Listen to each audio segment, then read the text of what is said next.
Hi guys, welcome to my YouTube channel, Life of a Network Engineer. This channel will be more into networking and also other learnings what I learned throughout my life. If you haven't subscribed to my channel, please subscribe to my channel. Let's skip to the video. So in today's video, we'll be looking into how to configure a MPLS VPN configuration. Okay, so this is a real-time scenario what I've set up. In here, you can imagine that CE1 and CE2 are two office locations which are having MPLS connection. So I've configured something as PE1 and PE2. These two are considered as MPLS PEs. There will be VRF configuration and we'll be configuring BGP between these two, and we'll see how the routes are redistributed. We'll see what are the configurations available in each and every device. First I'll show you VPC 1 and 2. So in VPC 1 I have configured as 1.5 and the gateway is 1.1, and in VPC 2 I have configured 2.5 and the gateway is 2.1, and VPC 3 is 3.5 and the gateway is 3.1, and finally in VPC 4 we have 4.5 and the gateway is 4.1. Now we'll move on to the CE configuration. So in CE I have configured the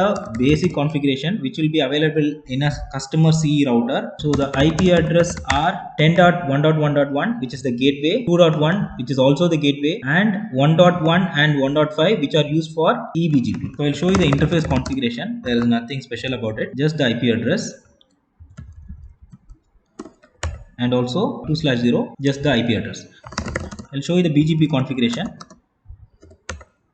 We have AS number as 100 and redistribute connected to redistribute the 10 subnet to neighbor IP configurations which are for eBGPs. So 9486 is considered as one ISP and 9583 is considered as ISP2. Okay, so we can imagine this setup as two ISPs terminating in a single router. So this is the general configuration. Now we'll move on to CE2. Again, it's the basic configuration. This is 3.1 and 4.1 are the gateways, and 1.10 and 1.14 are for eBGP. So I'll show you the configuration as well. Just the IP address, and here as well. And finally, the BGP configuration. Here the AS number is 200 and there are two IPs which are neighbor IP, which is used for eBGP. Now we'll move on to the final configuration, which is P1 and 2. So this is P1. I'll show you the IP address first. 1.2 and 1.9 are used for eBGPs, and loopback 0 which is used for router ID. First we'll see the VRF configuration. In here you can see that this is the configuration: IP VRF name. This is the first line of configuration. Then we'll have to configure RD, which is route distinguisher. In general, any PE routers in an ISP environment will have RD as their AS number, because this same AS number will be used in BGP as well. This is the RD tagging. And again, route target. Route target has two options: export and import. In a hub and spoke topology, in a hub will importing all the spoke locations, but spoke will just import only hub's location. This is different in a hub and spoke topology, but a full mesh topology, route target export and route target import will be same. There is again another command. I'll just show you that. You can configure something as route target and both. So in both you can configure, if you put both and configure, so it will be similar to import and export. So the same tagging can be configured here. Okay, and finally I'll show you the BGP configuration. So if you see the BGP configuration, which is 9486 is the AS number, and the command is address family IPv4 VRF and the VRF name. So if you don't configure this line and just mention the IP address, this will be in normal eBGP. This comes under VRF. It's under MPLS BGP. So the commands are neighbor IP, remote AS, and activate. So activate comes by default once you configure the BGP under IPv4. Now we'll see if the BGP is up. Show IP BGP all summary. So if you put show IP BGP summary, this won't be visible, because all summary is where you show both the normal BGP as well as VPN v4, which is MPLS BGP. You can see here both the BGPs are up and the prefixes are advertised as well. This is for P1. Now we'll move on to P2 configuration.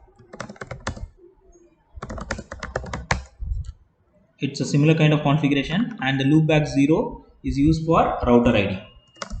BGP all summary. I'll just show the BGP is up. Okay, and I'll show you the VRF configuration as well. Show run.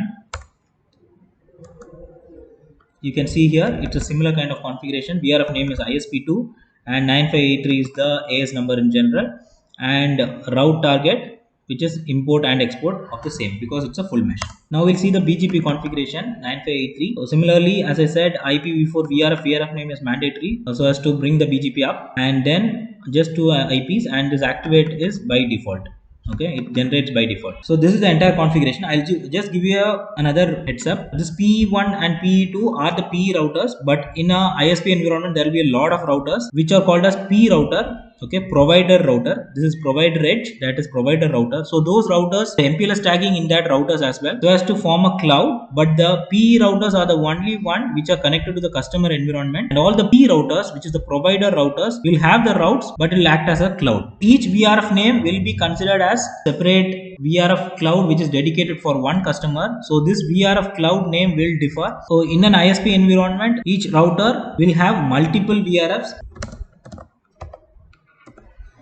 So for configuring that, the command will be, so under BGP address family IPv4 VRF name. Similarly, for each customer they will have a separate set of address family IPv4 VRF name, and under that the customer's BGP will be residing. So there will be a lot of BGP in each router in service provider, but they'll have IPs based on their VRF tagging. So that will act as a separate cloud, VRF cloud, an entire MPLS environment. Now finally, we will see how the traffic flow is happening. So I'm just going to ping from here the other end, which is 10.1.1.5.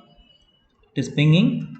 Okay, 2.5 will also be pinging, and finally I'll show you how to troubleshoot in a PE environment. In general, you have to ping an IP. The command will be ping VRF. This is for Cisco environment, and the VRF name, and finally the IP. So if it's a BGP IP, you'll have to ping .2. Okay, if you are directly pinging this IP, it won't be reachable because it's not part of VRF. It will not be reachable. The reason why we are giving that is, let's take the interface configuration. Okay, 0/0, which is having IP VRF forwarding table ISP1.